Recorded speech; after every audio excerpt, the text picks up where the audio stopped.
সহযোগিতা এবং সার্বিক সহযোগিতা আমি পাবো। আর যে সকল সংগঠনগুলো আছে আমরা চেষ্টা করবো তাদেরকে সকল ক্ষেত্রে নিয়ে বকেয়া পেমেন্ট বিল বলুন বা আমাদের পশ্চিমবঙ্গে বিশেষ করে ওবিসি সংক্রান্ত যে সমস্যা তৈরি হয়েছে, সংকট তৈরি হয়েছে, এখানে হাইকোর্ট পশ্চিমবঙ্গ সরকারের ওবিসি তালিকাভুক্ত বিশেষ করে মাইনরিটি যারা তারা যে ওবিসি সেটাকে রিজেক্ট করে দিয়েছে, যেটা নিয়ে এখন সুপ্রিম কোর্টে মামলা চলছে। আমরা চাই এ বিষয়ে সুবিচার প্রদান করা হোক এবং যারা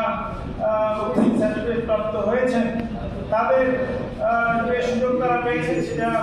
বহাল রাখা হোক এবং ওবিসি বিশেষ করে সার্চার কমিটির রিপোর্ট অনুযায়ী পশ্চিমবঙ্গের মাইনরিটি মুসলিমরা সবচেয়ে যেহেতু ব্যাকওয়ার্ড, তো তাদের সেই ব্যাকওয়ার্ড ক্লাসটাকে বজায় রাখার জন্য যে ধরনের আইনি প্রচেষ্টা থাকা দরকার, যে ধরনের হচ্ছে সিস্টেমেটিকভাবে কাজ হওয়া দরকার, যদি সিস্টেমের কোনো কাজে ভুল হয়ে থাকে তাহলে সেটা সংশোধন হয়ে যাওয়া দরকার। রাজ্য সরকার যাতে এ ব্যাপারে সঠিক পদক্ষেপ গ্রহণ করেন, আইনানুগ এবং প্রশাসনিক সমস্ত বিষয়ে মাইনরিটিদের ডেভেলপমেন্টের জন্য ওবিসি সংক্রান্ত যে সংকট তৈরি হয়েছে সেটাকে দূর করার জন্য রাজ্য সরকার যাতে সঠিক পদক্ষেপ গ্রহণ করেন, আমরা আজকের ফোরামের পক্ষ থেকে সে আবেদন জানাচ্ছি এবং সমস্ত গণসংগঠনের কাছে আমাদের আবেদন যে বিষয়টা নিয়ে আপনারা মানুষকে সচেতন করুন,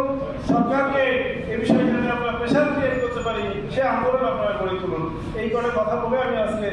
আমার কথা শেষ করছি।